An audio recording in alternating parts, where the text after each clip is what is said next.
Hi guys, welcome to my channel literature words. और आज हम डिस्कस करेंगे जॉन ग्लासवर्दी के मोस्ट इंपॉर्टेंट एमसीक्यूज़ के बारे में। तो ये आपका एक प्रैक्टिस सेट है और यूपी टीजीटी में ये हैं भी जॉन ग्लासवर्दी। सो आज हम डिस्कस करेंगे इनके बहुत ही फेमस जो है वो कुछ फेमस जो इनके एमसीक्यूज़ हैं वो। ओके, सो स्टार्ट करते हैं। First question is John Galsworthy was born in which country? तो he was born in England. Which famous series was written by John Galsworthy? तो कौन सा फेमस सीरीज है जो इनके द्वारा लिखा गया है? तो that is the Forsyte saga. Okay, John Glassworthy won the Nobel Prize in Literature in the year 1932. Okay, before becoming a writer, John Glassworthy studied. So, writer बनने से पहले ये क्या थे? तो he was a lawyer. Okay, John Glassworthy is mainly known as. So ये कैसे जाने जाते हैं? He was known as novelist and playwright. Which theme is common in John Glassworthy work? कौन सा थीम है जो कॉमन है? तो that is social class and justice. ठीक है, तो सोशल क्लास जस्टिस के बारे में ये काफी ज्यादा सोशल नॉवल लिखा करते थे और प्ले भी। Okay, now which was the nationality of John Galsworthy? क्या नेशनैलिटी थी? So he was a British, England में पैदा हुए थे, ब्रिटिश थे। Now which of this play written by John Galsworthy? इनमें से कौन सा प्ले है जो जॉन ग्लासवर्दी ने लिखा है? तो दैट इज जस्टिस। इनका बहुत ही फेमस प्ले है, हर जगह पूछा जाता है। जस्टिस इनका प्ले है जो इन्होंने लिखा हुआ है इसमें से।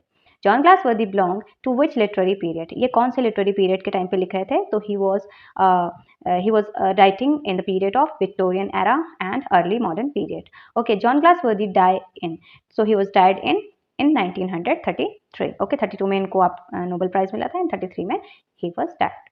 ठीक है, नाउ आपके बहुत सारे इनके थीम्स के बारे में हम डिस्कस करेंगे, क्या टॉपिक्स पे लिखा करते थे वो डिस्कस करेंगे। ठीक है, so theme in John Galsworthy's work. तो the central theme of John Galsworthy novel is, क्या हुआ करता था सेंट्रल थीम इनके जो नॉवेल्स होते थे, जो वर्क होते थे उसमें? तो सोशल क्रिटिसिज्म ये किया करते थे। ओके, नाउ आपका John Galsworthy mainly focus on the problem of, कौन से प्रॉब्लम्स पे ये मेनली फोकस करते थे? तो he focused on the problems of English middle class society. English middle class society में जो भी प्रॉब्लम्स हुआ करती थी ये उनको ज़्यादातर अपने जो है वो प्ले में या नॉवल में दिखाते थे और उनको ये डील करते थे। Now in the Forsyte saga property symbolise. तो in the Forsyte saga property क्या सिंबलाइज करता है? So that is symbolise the materialism and processing. A recurring theme in John Glassworthy work is the conflict between. तो क्या था recurring theme इनके John Galsworthy के work में जो कॉन्फ्लिक्ट करता था between the tradition and modern values? So mainly ये बोलना चाहते हैं कि क्या थीम जो है ये रखते थे अपने जो है वो वर्क में, जो कॉन्फ्लिक्ट करता था आपके ट्रेडिशन एंड मॉडर्न रूल्स, जो भी ट्रेडिशन हुआ करते थे और जो मॉडर्न रूल्स हैं उनको उनके बीच में एक कॉन्फ्लिक्ट दिखाते थे अपने वर्क में। Okay, now I think you understand. Now John Galsworthy strongly criticise, किस चीज को स्ट्रांगली क्रिटिसाइज करते थे? तो इंडस्ट्रियल जो इंजस्टिस था ना सोसाइटी के अंदर उस टाइम पे, विक्टोरियन एरा के टाइम पे, उसको ये काफी ज्यादा अपने वर्क में क्रिटिसाइज करते थे। The play justice mainly deal with, जो प्ले है जस्टिस नाम का वो किस चीज से डील करता है? तो प्रिजन रिफॉर्म से। ओके, हम आपको बता देते हैं, जो इन्होंने जस्टिस प्ले लिखा था ना, ये इन्होंने प्रिजन में जो भी चीजें हो रही थी उस टाइम पे, जो भी चीजें एज क्रिमिनल जो वहाँ पे जाते थे उनके साथ जो भी चीजें हो रही थी, और उसके अलावा जो रिफॉर्मेशन चाहिए था प्रिजन्स के अंदर इंग्लैंड में, उस चीज पे इन्होंने जो है वो क्रिटिसाइज करते हुए जस्टिस नाम का प्ले लिखा था। एंड माना जाता है कि इसके बाद जो है वो जो प्रिजन है, मतलब जो जेल है, उसमें बहुत ज़्यादा जो है चेंजेस भी किए गए थे। आपका एडमिनिस्ट्रेशन पूरा चेंज किया गया था आपके इंग्लैंड के जो है प्रिजन का जो भी सिस्टम था उसमें। Okay, John Galsworthy believed literature should, John Galsworthy का मानना था कि लिटरेचर कैसा होना चाहिए? Teach social responsibility. ठीक है, तो सोशल रिस्पॉन्सिबिलिटीज को टीच करने वाला जो है वो लिटरेचर को होना चाहिए। Now which issue interested John Galsworthy deeply? ठीक है, कौन सा ऐसा सोशल इशू था जिसमें काफी ज्यादा इंटरेस्टेड थे, डीपली इंटरेस्टेड थे आपके जॉन ग्लासवर्दी? तो दैट इज प्रिजन कंडीशन। उस टाइम पे इंग्लैंड में जो प्रिजन कंडीशन था ना, उसमें वो काफी ज्यादा इंटरेस्टेड थे, इसीलिए उन्होंने जस्टिस नाम का जो है वो एक प्ले लिखा जिसमें इन्होंने बताया कि प्रिजन में, इंग्लैंड में जो प्रिजन है वहाँ पे रिफॉर्मेशन लाने की बहुत जरूरत है। ठीक है, John Galsworthy writing often criticise, किस चीज को क्रिटिसाइज करती थी ऑफ्टन? तो that is materialistic values. Okay, in John Galsworthy novel often leads to, ठीक है, वेल्थ ऑफ्टन लीड्स टू। ठीक है, तो वेल्थ किस चीज को दिखाती थी? तो वो दिखाती थी आपके आइसोलेशन एंड कॉन्फ्लिक्ट्स को। ठीक है, John Galsworthy characters often struggle with, किस चीज से स्ट्रगल करते थे? तो मोरल डिलेमास से। ठीक है, ज्यादातर मोरल डिलेमास जो है इनके करेक्टर्स में दिखाया गया है। Major concern in John Galsworthy work is, क्या मेजर कंसर्न थे जॉन ग्लासवर्दी के जो वर्क्स थे उसमें? So that is social justice. Okay, the theme of procession is best represented in, तो किस चीज में दिखाया गया है? सॉमस फॉर्सेट में। ठीक है, एक करेक्टर है इनका, उसमें दिखाया गया है। Human suffering in John Galsworthy work is usually caused by, किस वजह से जो है ह्यूमन सफरिंग होता था? So that is society and selfishness. Okay, John Galsworthy novel often emphasise किस चीज़ पे एम्फेसाइज करता था, तो इमोशनल रियलिज्म पे। The theme of the class distinctions appear frequently in, किस चीज़ में फ्रीक्वेंटली जो है वो दिखाया गया है, क्लास डिस्टिंक्शन थीम क्या किस में दिखाया गया है, तो दैट इज इन आपका ग्लासवर्दी सोशल नॉवल। जितने भी सोशल नॉवल है ना, उसमें ये जो क्लास डिस्टिंक्शंस का जो थीम है बार बार जो है आपके ग्लासवर्दी ने शो किया है। नाउ हम अब देखेंगे कि आपका स्टाइल क्या होता था जॉन ग्लासवर्दी के वर्क में, क्या स्टाइल का ये यूज़ करते थे। Okay, John Galsworthy literary style is mainly क्या था, तो रियलिस्टिक था, रोमांटिक नहीं लिखते थे, सिंबॉलिक बहुत ज़्यादा नहीं लिखते थे, गॉथिक भी इनके जो है वो नॉवेल्स या प्ले में ज़्यादा नहीं दिखाया गया। रियलिस्टिक सोशल जो इंजस्टिस है, जो भी सोशल प्रॉब्लम्स हैं, इश्यूज हैं, उनको इन्होंने काफ़ी ज़्यादा अपने नॉवल और प्ले में शो किया हुआ है। Okay, his writing style is noted for its, ठीक है, तो इनका राइटिंग स्टाइल किस लिए जाना जाता है, तो that is simplicity and clarity, मतलब बहुत ही सिंपल एंड क्लैरिटी के साथ ये अपने सारे ही इश्यूज को, अपने सारे ही प्रॉब्लम्स को जो भी सोसाइटी में चल रहा है वो अपने नॉवल और प्ले के थ्रू हमें दिखाते थे। जॉन ग्लासवर्दी रियलिज्म फोकस ऑन, किस चीज़ पे इनका रियलिज्म फोकस करता था, तो डेली सोशल लाइफ पे, जो भी डेली सोशल लाइफ है उसमें जो प्रॉब्लम्स है, उसमें जो इंजस्टिस है, उस चीज़ को ये फोकस करते थे। John Galsworthy drama are example of, John Galsworthy के ड्रामा किस चीज़ का एग्जाम्पल है, तो प्रॉब्लम प्लेस का एग्जाम्पल है। His narrative method is generally, इनका नरेटिव मैथड कैसा होता था, तो जनरली इनका जो नरेटिव मैथड होता था वो होता था हाईली ऑब्जेक्टिव। ओके, ऑब्जेक्टिव होता था, ठीक है। John Galsworthy language is best describe, कैसे इनकी लैंग्वेज को हम बेस्ट डिस्क्राइब कर सकते हैं इनके नॉवल और प्ले के अंदर, तो that is direct and natural, यानी कि जो भी होता था क्लियर एंड क्लैरिटी के साथ और नेचुरल के साथ, नेचुरलिटी के साथ ये दिखाते थे, ठीक है, नेचुरल होता था, सॉरी, ठीक। Okay, which quality is most important in John Galsworthy style, क्या चीज़ मोस्ट कॉमन है, मोस्ट इंपॉर्टेंट है इनके जो है वो वर्क के अंदर, इनके स्टाइल के अंदर, सो दैट इज रियलिज्म, ये रियलिज्म को शो करते थे, ठीक है। जॉन ग्लासवर्दी अवॉइड, क्या चीज़ अवॉइड करते थे, तो सेंटिमेंटल एक्सरेशन को बहुत ज़्यादा अवॉइड करते हैं, यानी बहुत बढ़ा चढ़ा के बहुत ज़्यादा इमोशनल चीज़ें ये अपने प्ले या फिर नॉवल में ऐड नहीं करते थे। हिज डायलॉग्स आर यूजुअली, कैसे होते थे इनके डायलॉग, तो नेचुरल होते थे और बहुत ज़्यादा मीनिंगफुल होते थे, बिकॉज रियलिज्म को शो कर रहे हैं तो ये काफ़ी ज़्यादा जो है वो नेचुरल और मीनिंगफुल ही चीज़ें अपने जो नॉवल या प्ले है उसमें शो करते थे। जॉन ग्लासवर्दी डिस्क्रिप्शन स्टाइल इज, कैसा डिस्क्रिप्शन था इनके वर्क में, so that is brief and realistic, यानी बहुत ब्रीफ में कैरेक्टर को, सिचुएशन को ये समझाते थे और बहुत ही रियलिस्टिक वे में। Now his play are famous for there, ठीक है, इनके प्ले किस तरीके से फेमस है, किस चीज़ के लिए फेमस है, so that is social message, इनके हर प्ले के अंदर एक सोशल मैसेज होता था सोसाइटी के लिए, वहाँ के लोगों के लिए, ठीक है, और बेस्ड होता था कॉमन लाइफ और कॉमन लोगों के जो भी इनजस्टिस, जो भी चीज़ें चल रही हैं सोसाइटी में उस पर। John Galsworthy style combine realism with, realism को ये किस चीज़ के साथ कंबाइन करके हमें शो करते थे, तो ये कंपैशन के साथ शो करते थे, ठीक है, रियलिज्म को कंपैशन के साथ ये मिलाकर उसे हमें प्ले और अपने नॉवेल्स के थ्रू दिखाते थे। उसके बाद which technique is commonly in John Galsworthy fiction, क्या चीज़ कॉमन था जॉन ग्लासवर्दी के फिक्शंस में, so that is social observation, ये बहुत ज़्यादा सोशल ऑब्जर्वेशन करके अपने जो भी फिक्शन है उसको लिखते थे। Okay, John Galsworthy tone is generally, कैसा था उनका tone, so that is critical and sympathetic, ठीक है, बहुत ज़्यादा क्रिटिकल एंड सिंपैथेटिक वे में ये लिखते थे। His realism is influenced by, इनका रियलिज्म कहाँ से इन्फ्लुएंस था, तो इंग्लिश सोसाइटी थी, यानी विक्टोरियन एरा के टाइम पे लिखते थे, तो काफ़ी ज़्यादा इंग्लिश सोसाइटी को ये जो है ऑब्जर्व करके उसको जो है उससे इन्फ्लुएंस्ड होकर ये लिखते थे। जॉन ग्लासवर्दी प्रिफर्ड राइटिंग अबाउट, किस चीज़ के बारे में, तो ऑर्डिनरी लाइफ, कॉमन लाइफ के बारे में, नेचुरल चीज़ों के बारे में, ये काफ़ी ज़्यादा सोसाइटी के बारे में, कॉमन पीपल्स के बारे में, सोसाइटी में जो भी इनजस्टिस हो रहा है उसके बारे में ये लिखना पसंद करते थे। ओके, सो ऑर्डिनरी लाइफ के बारे में ये लिखना पसंद करते थे। Okay, now his work are admire for there, ठीक, किस चीज़ के लिए इनका वर्क जो है एडमायर किया जाता है, तो इस चीज़ के लिए किया जाता है साइकोलॉजिकल डेप्थ के लिए। ओके, काफ़ी ज़्यादा कैरेक्टर्स के अंदर साइकोलॉजिकल डेप्थ देखा गया है। Okay, now John Galsworthy dramatic technique emphasize, किस चीज़ पे इनका जो है वो टेक्निक क्या था इनका, सो दैट इज सोशल कॉन्फ्लिक्ट्स, हमेशा सोशल कॉन्फ्लिक्ट्स को ये, सोशल कॉन्फ्लिक्ट्स के टेक्निक को ये अपने वर्क में दिखाते थे। हिज स्टाइल रिफ्लेक्ट्स स्ट्रॉन्ग, ठीक है, इनका जो स्टाइल है वो क्या चीज़ रिफ्लेक्ट करता है strongly, so that is human sympathy, ठीक है, ह्यूमन सिंपैथी जो है रिफ्लेक्ट करता है इनका style. John Galsworthy literary style belong mainly to, कहाँ से बिलोंग करता है, so that is social realism से। नाउ हम डिस्कस करेंगे topic in John Galsworthy literature, क्या टॉपिक इनके जो है लिटरेचर में हमको देखने को ज़्यादातर मिलता था या इनके वर्क में, तो हम वो डिस्कस करेंगे। अभी हमने स्टाइल डिस्कस किया, क्या थीम होता था वो डिस्कस किया, नाउ वी डिस्कस कि क्या इनके टॉपिक्स हुआ करते थे, इनके वर्क में क्या टॉपिक ये कवर किया करते थे। Okay, now John Galsworthy frequently discuss, क्या चीज़ फ्रीक्वेंटली ये डिस्कस किया करते थे, तो that is property and wealth, अपने वर्क में ये प्रॉपर्टी के बारे में, वेल्थ के बारे में, फॉर्सेट सागा इन्होंने जो लिखा है उसमें इन्होंने प्रॉपर्टी के बारे में, वेल्थ के बारे में, फैमिली के बारे में डिस्कस किया है।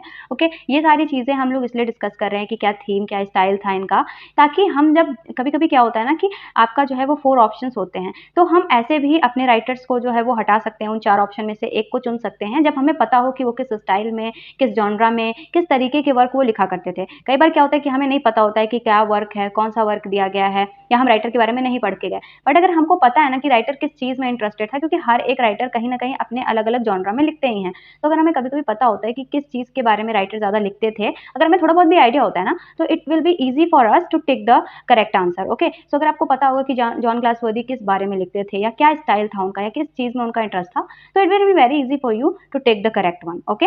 तो ठीक है, तो हम स्टाइल एंड टॉपिक के बारे में पढ़ेंगे। क्या स्टाइल, क्या टॉपिक इनके वर्क में होता था? जॉन ग्लासवर्दी फ्रीक्वेंटली डिस्कस, क्या चीज़ फ्रीक्वेंटली ये डिस्कस करते थे? तो that is property and wealth, okay? A major topic in the Forsyte saga is, क्या मेजर टॉपिक है फॉर्सेट सागा का? तो फैमिली रिलेशनशिप दिखाया गया है। In Justice the central topic is, देखिए जस्टिस एक इनका प्ले है, बहुत फेमस प्ले है। इसमें इनका जो मेन टॉपिक था ना वो क्राइम एंड पनिशमेंट, यानी किस तरीके से क्राइम होना का, और क्राइम जो है उसके अकॉर्डिंग क्या पनिशमेंट होना चाहिए, कैसा एक एडमिनिस्ट्रेशन होना चाहिए प्रिजन के अंदर, वो चीज़ जो है इंग्लैंड में क्या क्या रिफॉर्मेशन होना चाहिए ना जेल के अंदर, प्रिजन के अंदर, वो चीज़ दिखाया गया था, ठीक है? नाउ ग्लासवर्दी ऑफ्टन रोट अबाउट, ठीक है, किस चीज़ के बारे में ये लिखा करते थे? तो दैट इज इंडस्ट्रियल आपका डिस्ट्रीब्यूट्स, ठीक है? The topic of marriage appears in John Galsworthy work, जो टॉपिक है मैरिज का, ये किस आपके जो है वो वर्क में देखा गया है? तो आपका a social institution under pressure, ठीक है? एक मतलब टॉपिक इन्होंने एज मैरिज का जो टॉपिक है वो किस तरीके से दिखाया? Social institution under pressure, okay? Which topic is important in Strife, ठीक है? तो स्ट्रिफ एक इनका वर्क है, उसमें क्या टॉपिक इन्होंने दिखाया है? तो दैट इज उन्होंने दिखाया लेबर कॉन्फ्लिक्ट्स के बारे में, ठीक है? John Galsworthy novel often examine, क्या चीज़ एग्जामिन करता है इनका नॉवल? तो ये ह्यूमन रिलेशनशिप को जो है वो काफ़ी ज़्यादा एग्जामिन करते थे अपने वर्क के अंदर। John Galsworthy explored the effect of wealth on character, ठीक है? Wealth on characters, okay? Human dignity in an important topic in, ठीक है? तो ह्यूमन डिग्निटी किसके वर्क का इंपॉर्टेंट टॉपिक होता था? तो ग्लासवर्दी के सोशल ड्रामास का इंपॉर्टेंट टॉपिक माना जाता है, ठीक है? चलिए हम एक शॉर्ट में अपना डिस्कस करेंगे कि क्या-क्या, मतलब एक रिवीजन अब आपको का करा देते हैं हम, ठीक है? तो जॉन ग्लासवर्दी रियलिज्म रिफ्लेक्ट, क्या रिफ्लेक्ट करता था? मॉडर्न सोसाइटी को। हिज प्ले आर मेनली क्या होता था? सोशल प्रॉब्लम प्लेस होते थे इनके, जो प्ले होते थे। Wealth in his novel symbolize, क्या चीज़ सिम्बलाइज करता था? प्रोसेशन को। इसके अलावा हिज फिक्शन अटैक, इनका फिक्शन किस चीज़ को अटैक करता था? मटेरियलिज्म को, ठीक है? जस्टिस हाईलाइट फ्लॉज इन, तो जस्टिस जो है वो किस चीज़ में हाईलाइट करता है? किस चीज़ में फ्लॉज को जो है हाईलाइट करता है? लीगल सिस्टम में, जो भी लीगल सिस्टम में फॉल्स थे ना, जो भी लीगल सिस्टम में कमी आती है, उस चीज़ को जो है वो आपका जस्टिस इनका जो प्ले है वो आपका हाईलाइट करता है। जॉन ग्लासवर्दी सपोर्ट, किस चीज़ को सपोर्ट करते थे? ह्यूमन राइट को। His style is marked by, इनका स्टाइल कैसा होता था? क्लैरिटी के साथ होता था, ठीक है? ही प्रिफर्ड, ये क्या प्रिफर करते थे? ऑब्जेक्टिव आपका जो है वो नरेशन को। The Forsyte saga studies, फॉर्सेट saga को कैसे स्टडी करते हैं? फैमिली साइकोलॉजी की तरह हम स्टडी करते हैं इनके फॉर्सेट सागा वर्क को। हिज ड्रामास कंटेंट, इनका ड्रामा क्या कंटेंट करता था? मोरल कॉन्फ्लिक्ट्स को। जॉन ग्लासवर्दी क्रिटिसाइज, किस चीज़ को क्रिटिसाइज करते थे जॉन ग्लासवर्दी अपने वर्क में? तो सोशल सेल्फलेसनेस को, ठीक है? हिज लिटरेरी मेथड इज, कैसा होता था इनका लिटरेरी मेथड? तो रियलिस्टिक ऑब्जर्वेशन जो ये करते थे वही अपने प्ले में और वर्क में ये लिखते थे। उसके बाद ह्यूमन सिंपैथी शेप हिज, तो ह्यूमन के प्रति जो इनका सिंपैथी था वो किस चीज़ को शेप करता है? इनके कैरेक्टर्स को, इनके जो भी कैरेक्टर्स थे उसको शेप करता है। Now his theme often involves, इनके थीम क्या होता था? सोशल रिफॉर्म्स, यानी इनका थीम ज़्यादातर क्या होता था? ये ऐसे टॉपिक चुनते थे जिससे सोशल रिफॉर्म आ सके विक्टोरियन सोसाइटी के अंदर, उस टाइम की सोसाइटी के अंदर। हिज स्टाइल अवॉइड्स, ठीक है? इनका क्या स्टाइल को ये अवॉइड करते थे? तो अगर ये रियलिस्टिक है तो आर्टिफिशियल जो भी चीज़ें हैं उनको ये अवॉइड करते थे अपने प्ले में, आर्टिफिशियल चीज़ों को ये कम ही ऐड करते होंगे, है ना? क्योंकि ये रियलिस्टिक लिखते थे, रियलिज्म पे लिखते थे, ठीक है? इनके थीम ज़्यादातर रियलिस्टिक और रियलिज्म पे होते थे। ही हाईलाइट्स क्लास डिस्टिंक्शंस, ठीक है? हिज फिक्शन रिफ्लेक्ट्स, इनका फिक्शन क्या रिफ्लेक्ट करता है? अर्बन इंग्लिश सोसाइटी को, यानी कि ये विक्टोरियन जो अर्बन सोसाइटी है ना उसको ये कहीं ना कहीं इनके वर्क में दिखाया गया है। हिज ड्रामेटिक लैंग्वेज इज, क्या होता था इनका ड्रामेटिक लैंग्वेज? तो ये कोई फिक्शन, मिस्ट्री, इन सब पे नहीं, नेचुरल चीज़ों पे लिखते थे। ही पोर्ट्रेट मिडिल क्लास वैल्यूज, ठीक है? इन्होंने क्या अपने वर्क में पोर्ट्रे किया है? मिडिल क्लास वैल्यूज को। His realism is connected with, इनका जो रियलिज्म है ये किस चीज़ से कनेक्टेड होता था? तो ये कनेक्टेड होता था ह्यूमन एक्सपीरियंस के ऊपर, okay? John Galsworthy work value, ठीक है? तो इनके वर्क्स किस चीज़ को वैल्यू करते थे? ठीक है, तो ये आपका वर्क जस्टिस को, ठीक है? हिज सोशल क्रिटिसिज्म इज, इनका सोशल क्रिटिसिज्म कैसा होता था? ना बहुत ज़्यादा हार्श होता था, ना बहुत ज़्यादा ही सिंपल होता था, बैलेंस्ड वे में ये आपके सोसाइटी को अपने वर्क से क्रिटिसाइज करते थे। नाउ ही रोट अगेंस्ट, इन्होंने किस चीज़ के अगेंस्ट लिखा है? क्रूएल आपका लीगल प्रैक्टिसेस जो चल रहे थे सोसाइटी के अंदर उस टाइम पे, उस पे ये बहुत ज़्यादा जो है लिखा करते थे, उसके अगेंस्ट लिखा करते थे। Emotional retention is part of his, ठीक है, तो ये इनका स्टाइल हुआ करता था। His work show concern for, इनका वर्क किस चीज़ के ऊपर कंसर्न शो करता था, तो ह्यूमन सफरिंग जो सोसाइटी में कॉमन पीपल कर रहे थे उस पे इनका वर्क ज़्यादातर कंसर्न करता था। हिज टॉपिक ऑफ्टन इंक्लूड, इनके टॉपिक में ऑफ्टन क्या चीज़ें इंक्लूड की जाती थी, तो आपका मैरिज प्रॉब्लम्स के बारे में भी इन्होंने काफ़ी ज़्यादा लिखा है। जॉन ग्लासवर्दी टोन इज, तो इनका टोन कैसा था, सिंपैथेटिक था। Okay, he criticise excessive grid, इनके वर्क में इन्होंने एक्सेसिव ग्रीड को यानी लालच को बहुत ज़्यादा क्रिटिसाइज किया हुआ है। हिज करेक्टर ऑफ्टन से फेस, ठीक है, तो उनके करेक्टर ऑफ्टन क्या फेस करते थे, सोशल प्रेशर, यानी आसपास में जो भी चीज़ें चल रही थी ना, तो उनके करेक्टर ज़्यादातर उस चीज़ का प्रेशर अपने ऊपर फील करते हुए जो है वो फील करते हुए उन्होंने दिखाया है। तो उनके करेक्टर ज़्यादातर सोशल प्रॉब्लम से डील करते थे। हिज फिक्शन और रिफ्लेक्ट, इनका फिक्शन क्या रिफ्लेक्ट करता है, तो इकोनॉमिक रियलिटीज़ को, यानी जो भी इकोनॉमिक रियलिटीज़ है ना वो अपने फिक्शन में ये कहीं ना कहीं दिखाते थे। ही एम्फेसाइज, ये किस चीज़ पे एम्फेसाइज करते थे, तो ये मोरल रिस्पॉन्सिबिलिटीज़ पे ज़्यादा एम्फेसाइज करते थे, यानी इनका वर्क ज़्यादा से ज़्यादा क्या चीज़ को एम्फेसाइज करता था, तो ये बताता था कि आपकी क्या मोरल रिस्पॉन्सिबिलिटीज़ हैं, सोसाइटी के अंदर मोरल रिस्पॉन्सिबिलिटीज़ क्या हैं एक ह्यूमन की, उस चीज़ को इनका जो वर्क है वो एम्फेसाइज करता था। The Forsyte saga symbolize, फॉर्सेट saga किस चीज़ पे सिंबलाइज करता है, तो प्रोसेसिव आपका सोसाइटी पे। हिज रियलिज्म अवॉइड्स, इनका रियलिज्म किस चीज़ को अवॉइड करता है, फैंटेसी को, यानी कि बहुत ज़्यादा फैंटेसी इनके वर्क में नहीं दिखाई गई है, ठीक है, ज़्यादातर रियलिज्म दिखाया गया है, ठीक है, तो ये अवॉइड करते हैं फैंटेसी एक जो थीम है उसको। His social theme is remain, तो इनका सोशल थीम क्या होता था, रेलिवेंट होता था। He used fiction as a tool for, ये फिक्शन को किस तरीके से यूज़ करते थे, तो ये फिक्शन को रोमांटिक या बहुत ज़्यादा ऐसा बहुत मिस्ट्री या ऐसा कुछ नहीं दिखाने की कोशिश करते थे, ये आपका फिक्शन लिखते थे किस लिए, ताकि सोसाइटी में आपका रिफॉर्म आ सके। तो फिक्शन को कैसे इन्होंने यूज़ किया, फिक्शन को इन्होंने रिफॉर्म्स की तरह यूज़ किया, यानी कि इन्होंने अपने ऐसे कैरेक्टर्स बनाए, ऐसे सिचुएशंस, ऐसे टॉपिक्स को लिया अपने फिक्शन में जिससे सोशल रिफॉर्म आ सके, ठीक, आप लोग समझ गए होंगे I think. Industrial conflicts appear in, industrial conflict किस में अपीयर होता है, तो स्ट्रिफ जो है वर्क इनका प्ले है उसमें, ठीक है। Human dignity is central to, ठीक है, ह्यूमन डिग्निटी किस में सेंट्रल दिखाया गया है, तो जस्टिस जो प्ले है इनका उसमें। Now Galsworthy realism is enriched by, ठीक है, ग्लासवर्दी का जो रियलिज्म है वो इनरिच किस तरीके से बहुत ज़्यादा इनरिच्ड हो जाता था, तो साइकोलॉजिकल जो वो डेप्थ देते थे अपने करेक्टर्स के अंदर उस वजह से। Okay, his literary world is mainly urban and social, ठीक है, तो सोसाइटी के ऊपर होता था और अर्बन सिटीज़ पे ज़्यादातर इनका जो सेटिंग रखा गया है। Family conflict is important in, family conflict किस चीज़ में दिखाया गया है, तो द फॉर्सेट सागा जो इनका वर्क है उसमें दिखाया गया है, ठीक है। हिज वर्क क्वेश्चन, इनका वर्क किस चीज़ को क्वेश्चन करता था, तो मटेरियल सक्सेस को, ठीक है। ही कंबाइंड क्रिटिसिज्म विद, इन्होंने कंबाइन किया है क्रिटिसिज्म को विद कंपैशन, ओके, इन्होंने क्रिटिसिज्म को कंपैशन के साथ कंबाइन किया है। हिज राइटिंग रिफ्लेक्ट्स, इनका राइटिंग किस चीज़ को रिफ्लेक्ट करता है, तो एथिकल कंसर्न, यानी कि क्या एथिकल कंसर्न होने चाहिए सोसाइटी में, क्या एथिक्स होने चाहिए, उस चीज़ का कंसर्न इनका वर्क, इनकी राइटिंग दिखाता है। जॉन ग्लासवर्दी करेक्टर आर यूजुअली, इनके करेक्टर्स कैसे होते थे, तो रियलिस्टिक होते थे। ही फोकस्ड ऑन, ठीक है, ही फोकस्ड ऑन ह्यूमन रिलेशनशिप, ठीक है। सोशल मोरालिटी इज अ की, ठीक है, सोशल मोरालिटी की होता था, इनका थीम होता था, ठीक है, इनके वर्क का सोशल मोरालिटी की थीम होता था। ओके, हिज लिटरेचर इनकरेज, इनका लिटरेचर किस चीज़ को इनकरेज करता है, तो सोशल अवेयरनेस को, ठीक है, इनके लिटरेचर में इनके जो भी प्ले हैं वो सोशल अवेयरनेस जो है वो प्रेजेंट करते हैं अपने वर्क के द्वारा। ओके, सो ये कुछ क्वेश्चंस थे जो आज हमने डिस्कस किए, जिसे मतलब आपका लास्ट मिनट रिवीजन हो गया है, सारे ही वर्क का एक मैंने ऐसा क्वेश्चन कराने की कोशिश की है, ठीक है, तो ये आपका हो गया, और अब हम इंपॉर्टेंट वर्क्स से भी इनके जो है क्वेश्चंस लेके आएंगे और वो आपको हम प्रैक्टिस कराएंगे। So thank you so much.